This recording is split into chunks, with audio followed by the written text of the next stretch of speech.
Վարպետ, մենք փորձենք մեր ունկնդիրներին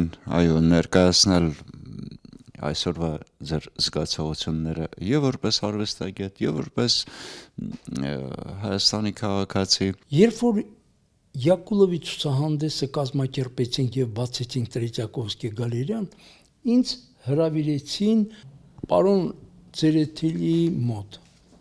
Ցերեթելին ռուսական ակադեմիայի պրեզիդենտնա արվեստի բաժնում, ինքը ինձ ասեց. ես ծանոթ եմ ձեր արվեստին եւ ուզում եմ առաջարկել, որ դուք լինես մեր նկարչության ակադեմիայի անդամ եւ այն նկարը որ տեսակ էր, այսինքն այդ վերաբերմունքը մնացել է այդ մարդկանց մեջ, այսինքն այնքան բաներ կա, ու չեմ ուզում դրանց մասին խոսեմ, ես ուզում եմ ոչ թե հիմա ասում եմ ինձ համար, մեր կերպարվեստը պետք է այդպիսի զարգացում ունենա, մեր նկարիչների համար, որովհետեւ մենք իսկապես լավ նկարիչներ ունենք, լավ ստեղծագործողներ, որոնք այսօր համարյա թափառում են։ Այդ ուժը, որոնց ասում ենք նկարիչների միություն, եթե նկարիչների միությունը իդեոլոգիա չունի եւ հնարավորություն չունի, որ մեր նկարիչներին ներկայացնի, ասենց մանր-մունոր բաներ, այստեղ ցուցահանդես, հասկանում եք, դրանք ոչինչ չեն տալի։ Եվ ամեն օր եթե հեռուստացույցով էլ ցույց են տալի, այստեղ ցուցահանդես բացվեց, այն երեխան բացեց, այն նկարիչը բացեց, լսի, պետք է պետականորեն մտածել։ Այդ պետական հասկացողությունը այսօր չկա ոչ գյուղատնտեսության մեջ, ոչ էլ մշակույթի մեջ։ Եվ դրա համար ինձ է ցավ է պատճառում։ Մենք խոսում ենք այս 35 տարվա մեջ, այմարդ մի խելքը գլխին բան չկարողացանք անել, չկարողացանք մի հատ մետրոյի գիծ բացել։ Այն մնացած ինչ ուզում ես ասա, չկարողացանք ընկերներ գտնել, բարեկամներ գտնել, որ այն նեղ ժամանակ գային քո կողքը կանգնեին, գոնե եթե չէ ձեռքդ բռնեին, ցավակցեին, էդ էլ չեղավ։ Դուք նկատի ունեք այդ պատերազմի ժամանակը, պատերազմից հետո։ Հիմա հարցը մենակ պատերազմը չի, պատերազմից առաջ էլ, բա մենք այդքան կարողացանք պահել մեր Արցախը ու այդքան հեշտությամբ հանձնել, ավելի լավ է մենք մեռնեինք, պրծնեինք, հասկանում եք, բաներ կան, որ պետք է մի քիչ խելամիտ մտածել, էլի, մենք չունեցանք ոչ բարեկամ, ոչ ընկերներ, այդ ինչ մեծ ցավ է պատճառում։ Հիմա էլ այնպիսի իրավիճակ է երկրում, խոսում են հեռուստացույցով, ինչ ասես խոսում են, խելոք մարդիկ շատ կան, բայց այդ խելքը ոնց որ հեշտ պետք չի։ Վարպետ, այդ դուք այն սերունդն եք, որ ձեր աչքով տեսել է Արցախի ազատագրումը եւ տեսավ Արցախի անկում, այսօր Արցախում, ինչպես նշեցինք, մեկ հայ չի ապրում, կորցրել ենք, այսօր այդ զգացողությունը։ Դե ինձ համար դա մեծ ցավ է։ Մեծ ցավ է։ Ես եղել եմ Արցախում եւ առաջին նկարիչն է եւ երևի վերջինն էլ լինի։ Մեծ պանո եմ նկարել Արցախը, սա Հայաստանը ընդգրկել եմ, մինչև անգամ Արցախից դուրս գտնվող մեր երկիրը, մեր բնությունը, դա մի հրաշք է, հասկանում ես, ես չեմ կարողանում այդ մտքի հետ ապրել։ Եվ այս գրքում հետաքրքիր մի բան կա, որը տպագրվել է ստեղա, չեմ հիշում հիմա, թե մի գրքում էր։ Ես որ Արցախից վերադառնում էի, չէ, այս գրքում չի, ոնց որ այս ձեռքերս սենց բացեցի, այդ ֆոնին, որ նկարվեցի Արցախ աշխարհի, եսի ասում եմ, այս սաղի մնա, հասկանում ես,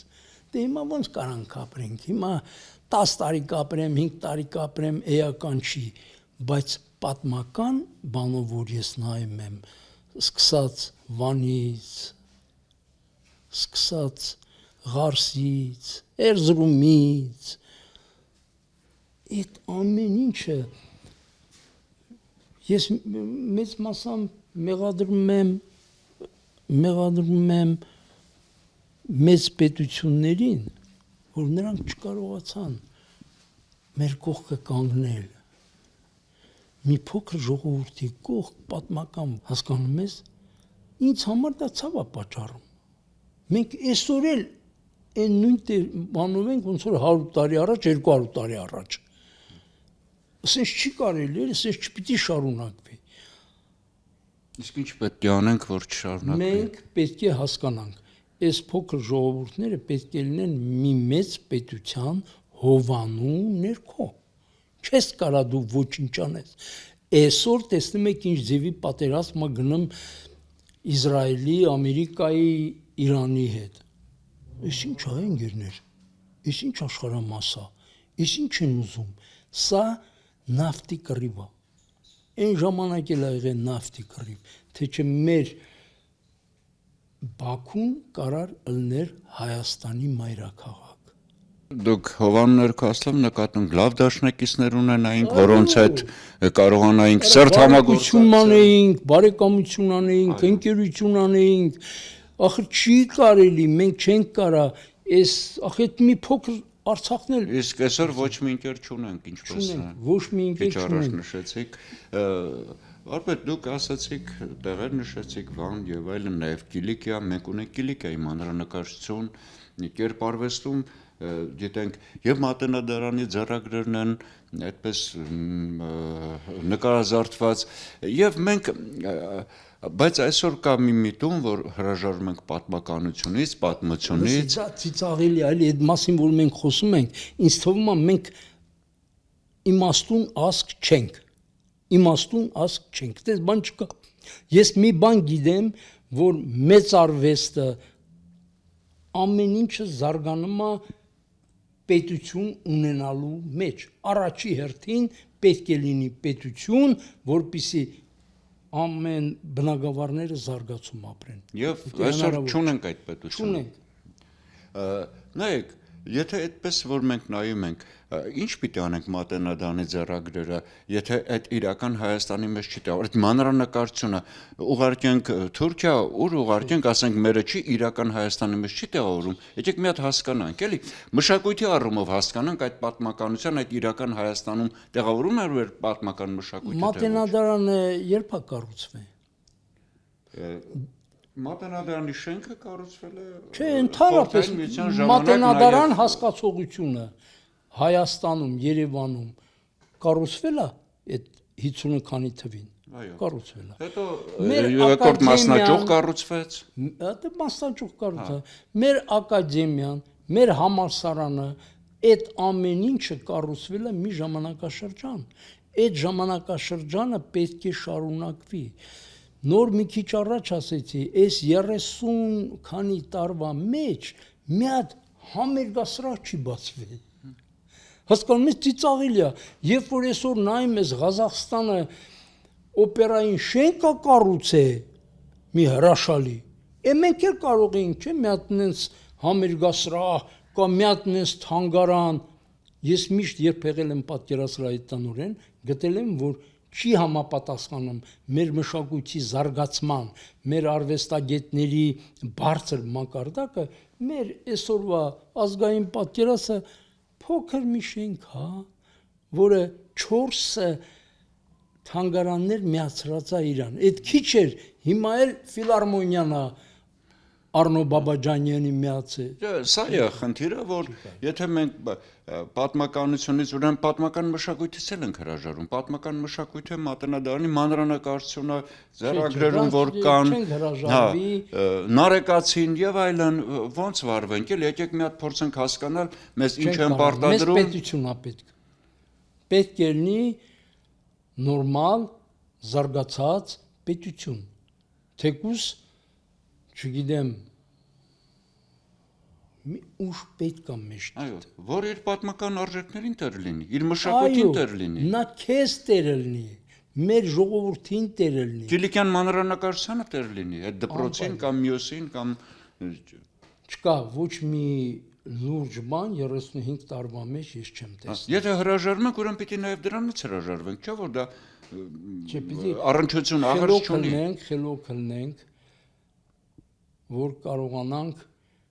մեր պետությունը պահպանել։ Մեզ հիմա միայն դա է պետք։ Եվ մի վերջին այսպեսի հարց վարպետ Տշնամին մեր նաև տես Արցախից կորցնելուց հետո նաև մեր սահմաններից ներս է եւ մոտ օրերս մեզ սպառնացին, այսինքն մեղադրեցին դիմեցին ՄԱԿ-ին, Ադրբեջանի օմբուդսմենը, որ հայերը 1918 թվականին ցեղասպանել են մեզ, եկեք ցեղասպան ճանաչեք, փրկեք, նայեք, ու այդ ֆոնի վրա ասում են խաղաղություն, այդպես է լինում, դուք ո՞նց եք պատկերացնում, պատկառի տարիք ունեք, խաղաղությունը ո՞նց եք պատկերացնում։ Մի անգամ առաջի ալիքով հրավիրել էին ինձ, խոսում էին էլի Եղեռնիի մասին։ Ես մինչև ինձ այդ հարցազրույցը մի բան հիշեցի, երբ որ սկսեցին հարց տալ, ես ասեցի, գիտես, պապիկս, որը Բաքվում մի գիմնազիայում է սովորել, 20 թվականին փախել է, եկել է դեպի Հայաստան։ Ինչ էր ասում։ Ասում էր Թուրքի հետ կարաս ընկերություն անես բան, բայց ճիպոտդ միշտ ձեռդ պիտի լինի։ Հիմա որ խոսում են Թուրքիայի մասին, Ադրբեջանի մասին, իմ ծիծաղը գալիս է, այդ ժողովուրդները ուզում են մեզ վերացնեն, ոնց որ Ղարաբաղը վերացրին։ Մի մարդ չկա։ Այտենց բան իմ ուղեղի մեջ չի տեղավորվում։ Հասկանում եք։ Դուք տեսնում եք այսօր շոշափելի խաղաղություն, որ կարող է լինել։ Չկարա խաղաղություն լինի, եթե դու կարա կռիվ չլինի, բայց իրանք քեզ բնաջնջելու են։ Երբ ասում է Հայաստան չկա, կա Արևմտյան Ադրբեջան, մեզ ցեղասպանել եք, մենք գնում ենք, քայլ ենք անում, բայց արդյոք մի հակառակ կողմը քայլ է անում։ Չէ, ուժերի մոտ միշտ թույլն է եղել։ Հիմա մեզ խափում են, ասում են խաղաղություն։ Չի կարա։ Խաղաղությունը տես չի լինում։ Խաղաղությունը բարեկամության մեջ է, սիրո մեջ է, հարգանքի մեջ է։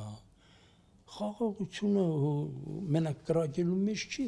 Որը այսօր մենք չենք տեսնում գոնե մեր հակառակ կողմից։ Մենք լռում ենք, մենք ամեն ինչից հրաժարվում ենք, բայց նրանք փոխարենը որ լռելու այլ ավելի մենք նահանջում ենք, նրանք առաջ են գալիս։ Այդպես ասում եմ, ուժերի մոտ միշտ թույլն է մեղավոր։ Մենք չենք պատասխանում նրանց որևէ հարցի։ Ուրեմն, ուրեմն ոչ թե պետք է նահանջել, այլ դիրքում կանգնել։ Այո, դու պիտի քո ուժեղ լինել, խաղաղություն կլինի։ Այո, դու պիտի ունենա, իրանք պիտի իմանան, որ դու ուժ ունես, ատամ ունես։ Երբ որ տեսա, որ դու ատամ չունես, ինքը հարձակվելու է քեզ։ Եվ այսօր այդ վիճակն է։ Այսօր այդ վիճակն է, որը շատ ցավալի է։ Դրա համար ես ուզում եմ մեր ժողովրդին ասել, լսի, մի քիչ խոհեմ եղեք, մի քիչ խելոք եղեք, մի քիչ մտածեք, ազգ եղեք, պաշտպանեք մեր երկիրը, այդ է մեզ պետք։ Մենք պիտի փրկվենք։ Մենք հիմա այնպես իրավիճակում ենք, որ չենք կարողանում մեր տեղը գտնել։ Չենք գտնում։ 2000 տարի առաջ էլ չենք գտել։ Չենք գտել 2000 տարի առաջ, որ աշխարհն ուրիշ ձևի է եղել, այդ Բաքուն էլ պիտի Հայաստանը լիներ։ Եվ այս տարածքը պետք է լիներ ուժեղ պետություն։ Իսկ մենք այն ժամանակ էլ չունեցանք որևէ բարեկամ կամ մեծ ազգ, որը մեզ հետ բարեկամ լիներ, ընկեր լիներ։ Այո, մի ընկեր չունեցանք։ Եվ անընդհատ զիջեցինք, տվեցինք, եկել ենք այս նշխարաչափ հողի վրա, էդ էլ փաստորեն մենք պետք է խելոք լինենք։ Մենք եթե կրթված են մեր ժողովրդի մի մասը, բայց իմաստնություն չկա, դատարկություն է։ Վարպետ, նայ մենք խելացի ժողովուրդ են։ Ամեն ինչից քարից հաց կամող, տաղանդներ ծնող եւ այլն։ Դե դա աշխարհի համար ենք տա, այդ մենք ինչ որ տալիս ենք, աշխարհին ենք տվել։ Հայաստանին ոչինչ չենք տվել։ Ինչու ենք այսօրին։ Դե որովհետեւ նրանք ուրիշի համար են աշխատել։ Իրանց փորի համար են աշխատել, իրանց կյանքի, իր երեխի համար է, Հայաստանի համար չեն աշխատել։ Հայաստանի համար մի 50 տարի աշխատեցին, ատոմնի ստանցիա կառուցվեց, մետրո կառուցվեց, իսկ 35 տարվա մեջ մի հատ մետրոյի ստանցիա չեն կարող կառուցել։ Էս ինչ երկիր է։ Դա այսօր էլ մենք նայում ենք Հայաստանում ապրողը Չէ, խելոք չեն։ Ես գյուղի մարկանց էլ շփվել եմ, բան տեսնում եմ, որ մենակ որտե հաց ընդեկած, այդ աղմախությունը, այդ հիմարությունն է։ Պետք է պայքարել։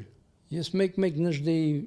թեմաները կարդում եմ, ասում եմ, դե խելոք մարդիկ եղել են, բայց չի եղել, ոչ մի բան չի մնացել։ Արցախը տանք լավ ապրենք, այսօր էլ ինչ Թրիփը տանք լավ ապրենք, Սյունիքը տանք, այսպես ուրիշ մի փոքրիկ զաքել տանք, հա։ Չգիտեմ,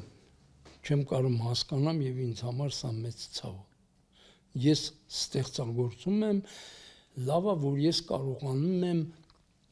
այս ստեղծագործությունով ինձ չսպանել։ Սա փրկում է։ Փրկում է ինձ։ Ավելի լավ արվեստանոց էլ չունեմ, ես մի սենյակն ալնի, բայց արա բա պիտություն ես, բա մի օր չես մտածում, այս մարդը արդեն 75 անցա, արվեստանոց չունի, բա դուք չեք մտածում, մի հատ տարածք ստեղծենք ժամանակավոր տանք, որ գնա իր ստեղծագործի, երբ որ կլինի էլի քոննա, Ոչ միայն նկարչի, մյուս Դե ես էդի որ բոլորի ասում եմ, մասին, որը մեկի մասին փաստորեն Դե չեմ ես կոնկրետ որ մենք հիմա հարցազրույցի մեջ ենք, ես իմ օրինակն եմ բերում։ Բոլորին է վերաբերվում այդ օրենքը։ Նոր մի նկարիչ էր, եկավ գնաց, մի հատ քառակուսի մետր տեղ չունի, որ այդ մարդը նկարի։